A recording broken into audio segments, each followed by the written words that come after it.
And so this is that time of year when we just kind of remind people of nutrition. Not that that ever goes out of people's minds, but especially to kind of push like, what is a registered dietitian? What the heck are we? What do we do for people?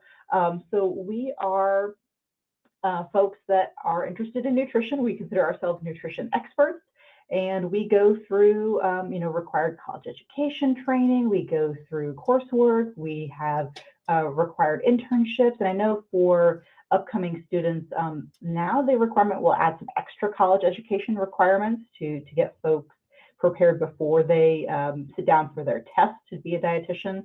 And I think it really depends on what you want to use your dietitian for.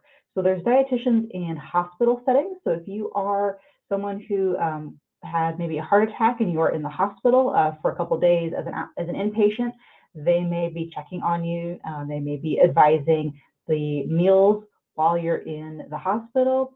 You can also have dietitians in outpatient settings. So you would book an hour appointment with them, and sometimes virtually. I know telehealth is really taking off, so that you can go see them in person or as a virtual visit, and you can just get some help with whatever your dietary things are. So particularly, we have a lot of dietitians that will be helping with diabetes care. So you maybe get a new diagnosis of diabetes, or you've had diabetes for years and years, and maybe now you're kind of struggling with medication or managing your blood sugars or something, where you think having a little bit of outside assistance would be really helpful. So you may go make an appointment with them. There are dietitians in a variety of clinical settings, so not just for hospitals. You may go see a dietitian just as a private they may develop their own kind of entrepreneurial business. Mm-hmm. So they may work with specific things. I know I've worked with my own dietitian as in that kind of position for my gut, my gastrointestinal system. We kind of exist in lots of places. We exist in food service. We have dietitians that work in K through 12 food service. We have dietitians that work with different food companies. And then I'm going to just toot my own horn. We have dietitians that work in community spaces. So we have dietitians that work for extension. So we have that nutrition knowledge here with what I do. So if you have never worked with a dietitian before, and your doctor maybe gives you a new diagnosis, or you just want to ask them about that, typically you're going to need a referral from your primary doctor to go see a dietitian. But come find us, come use us. We are happy to assist and get you towards your health goals. Yeah. Well, and I worked with a dietitian for a short time. It was through our YMCA here. They let me do that for a short time at no charge, and it was interesting. Just the things you learn about. They do things like have you food blog or have you like food journal. Keep track of what you eat. And then there's all sorts of resources they point you to in terms of keeping track of your calories and your proteins and your macros and all those things. A wealth of knowledge they offer on just and really kind of just pointing out maybe areas where you need to improve in your daily, diet and those sorts of things. If that's something you're up for, well worth it, I think. Awesome. I'm glad you had a good experience. So when it comes to dietitians, you mentioned, Caitlin, that all the things that they can do for you, they point, like I talked about, they have all sorts of resources and things that they can point you to for, keeping track of what you're doing with your diet. How about the key 6 nutrients that you want to make sure, whether you're working with a dietitian or not? Let's talk about 6 key nutrients in those areas we need to focus on.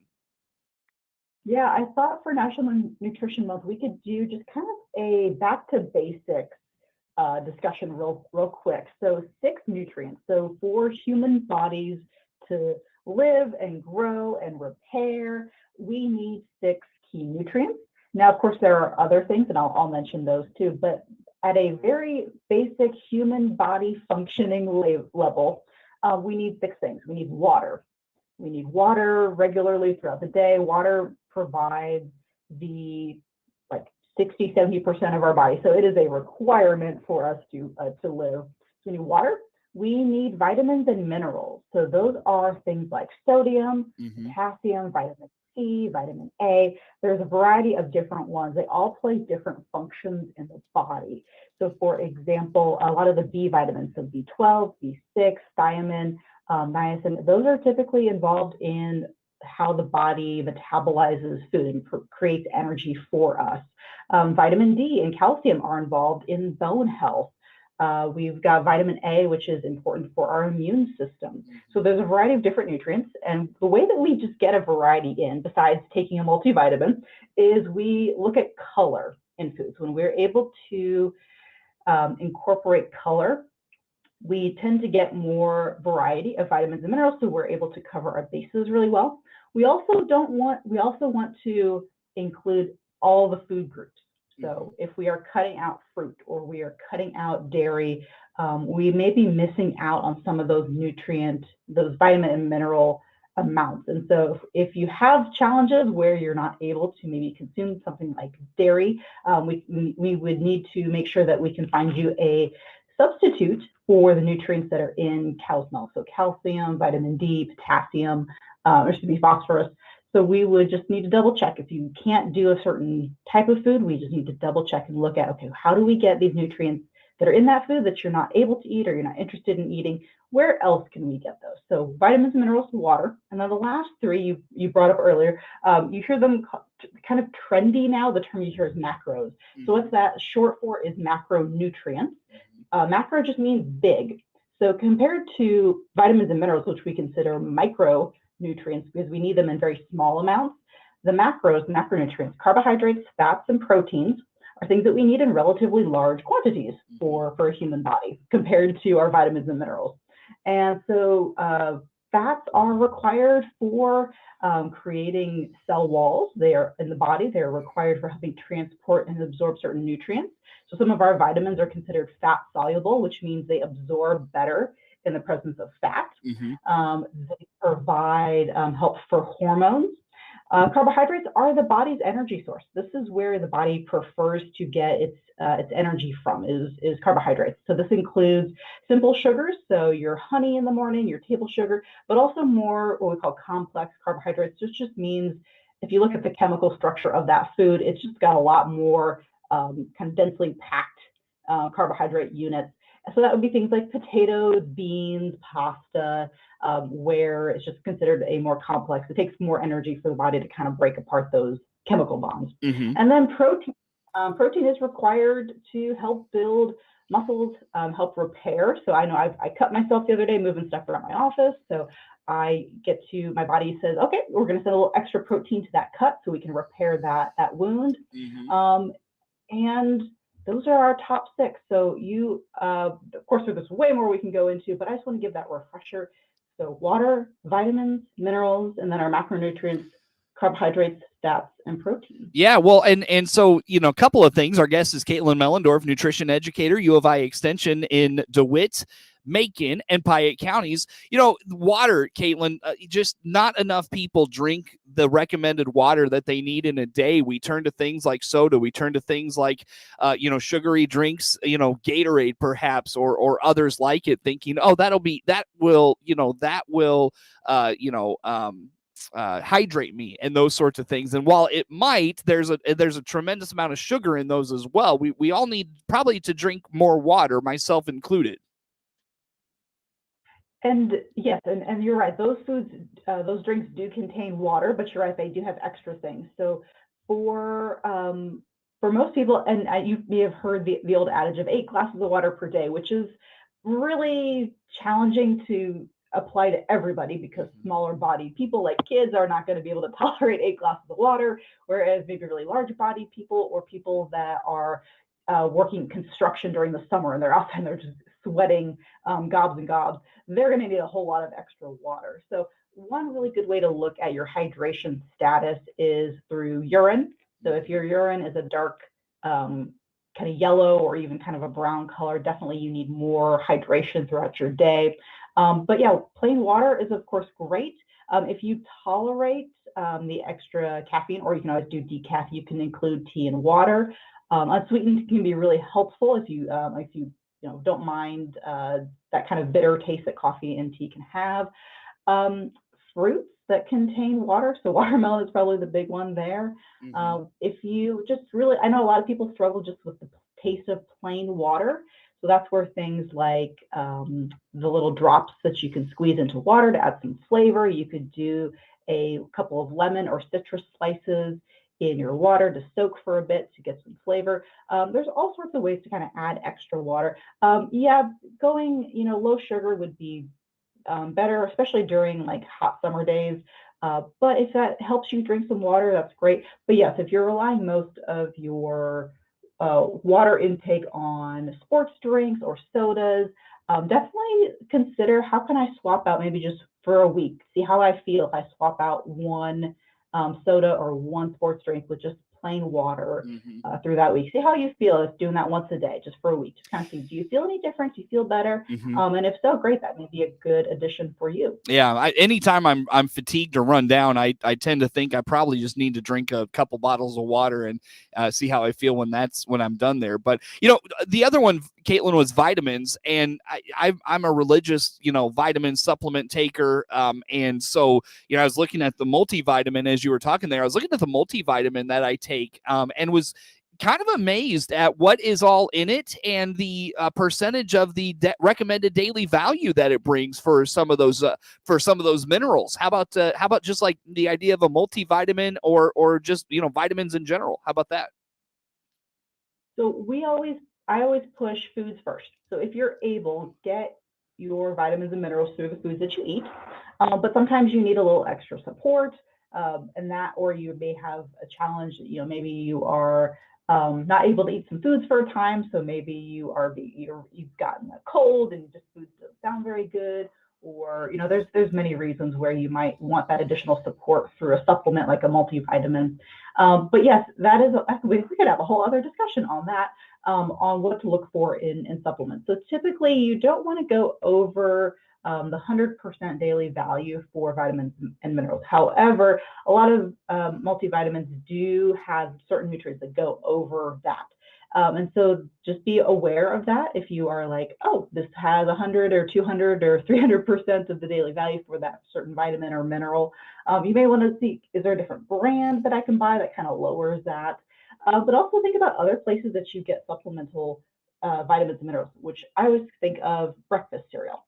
A lot of breakfast cereals have have vitamins and minerals added to that breakfast cereal. So if you're doing a multivitamin plus a breakfast cereal that's fortified with those vitamins and minerals, plus I know like a lot of sports drinks and other beverages are also adding vitamins and minerals.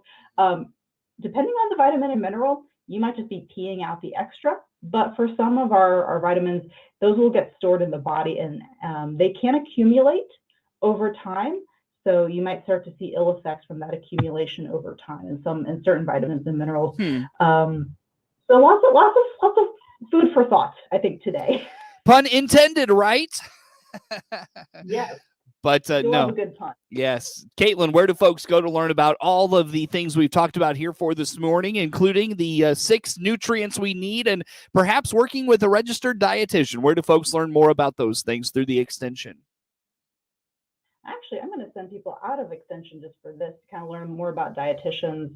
I'm going to send you to our Academy of Nutrition and Dietetics. Their website is eatright.org/NNM for National Nutrition Month. So that'll take folks to what a dietitian is, a little more information about National Nutrition Month. And then for extension resources, a lot of our basic nutrition things are up on our blog. So if you go to extension.illinois.edu, we just launched a new skin to our website, so it looks a little bit different. So if you go on it and you're like, oh, this looks different, yep, it is. But you can find our blogs, you can find resources on some of those different nutrients. Caitlin Mellendorf, nutrition educator, U of I Extension, with DeWitt, Macon, and Piatt counties, our guest on the phone. More to come with her on the morning show. WHOW. MR Systems Wireless is your local internet provider for Clinton and surrounding area. They have the products you want and the local service you deserve. MR Systems Wireless Internet Service for home or business includes unlimited data, unlimited streaming, and unlimited calling. Plans start at just $48 a month. And get a free Roku 4 lease with our media packages. Get the speed you need with MR Systems Wireless. Call them at 935-2100. That's 935-2100 for MR Systems Wireless. Spring has arrived here at Love It Once More Thrift Store in Clinton, and we're putting out spring clothes. So to celebrate, all women's shirts are 10% off. So come in and spruce up your wardrobe. This is Connie reminding you to check us out on Facebook or doitdailynews.com. This is Ryan Utterback with Utterback Real Estate. I'm ready for a jump start. Man, I forgot my jumper cables. No, I'm ready to help clients jump on a new home. But what if they fall off? And that's why you're the other Ryan. Get a jump on the new year by clicking the Utterback Real Estate icon at DeWittDailyNews.com. One thing you can predict about the season ahead is unpredictable conditions. Indigo's biological seed treatments help empower your crops to thrive through stress, utilize nutrients more efficiently, and improve yields. In field trials, corn growers who used Biotrensic M33 plus M34 saved an average of 17 pounds per acre of nitrogen and increased yields by 7.8 bushels per acre. Corn and soybean farmer Will Tipton says, "We've been using Biotrensic now for 5 years. We're making it through droughts and heat events like we were never able to before." Indigo has a broad, leading portfolio of biological products to help protect your plants from the inside out, backed by a grower satisfaction guarantee. Learn more at your local retailer or at indigoag.com/plant23. Results may vary. Terms and conditions apply.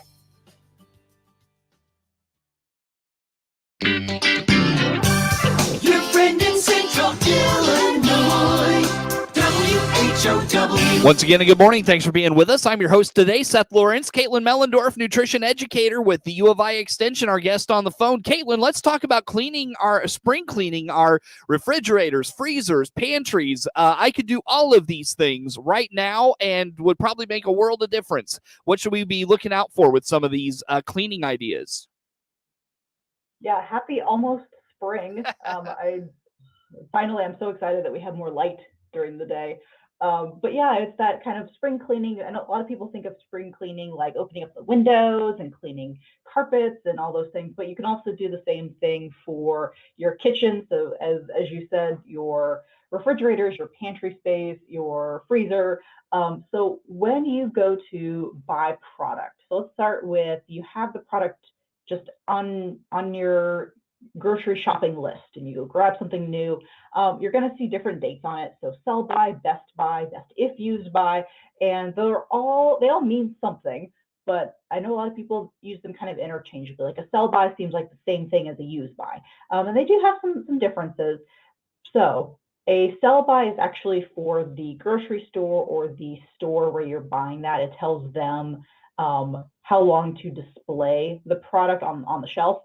So once it gets past that sell by, the store is supposed to pull that product from the shelf. It may be a quality issue, may be something else. But if you see something like a use by or best if used by or best if used before, like the language is not consistent among all manufacturers, those are considered quality dates. So that means that the product is its most flavorful, its most delicious up until that date.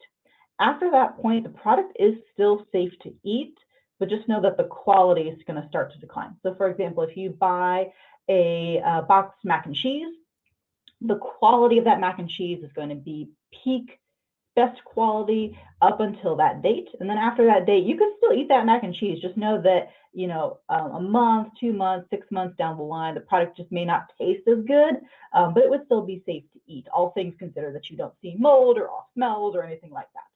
So you can go through kind of spring cleaning before you even buy your product. You can always go look through those. For food that you already have in your pantry that you want to look through, especially in your refrigerator and your freezer. Most frozen foods, as long as you don't have like a power outage or your freezer didn't die, you can keep frozen foods frozen pretty much forever. But that's not going to consider that the quality is going to start to go down after a while. Mm-hmm. So you can always, I'm going to give you a couple of resources here. And then for your fridge, same thing. You may see products that are really good for a couple days, like an avocado may only last a couple days, whereas some foods can last a little bit longer. So I'm going to send everybody, because I know we're short on time, Yes, please do. to Food Keeper. So if you visit foodsafety.gov, you can look for their Food Keeper. So it's a searchable database for different foods that will tell you how good the product is unopened, and then once you open it, how long can it be in your refrigerator or freezer, or maybe just shelf stable. That's a great resource. Good quality dates. That's awesome. Excellent. Well, Caitlin, thank you for that. That was excellent. We appreciate your time as always. Caitlin Mellendorf, nutrition educator, U of I Extension with DeWitt, Macon, Piatt counties. Our guest. Network News is now.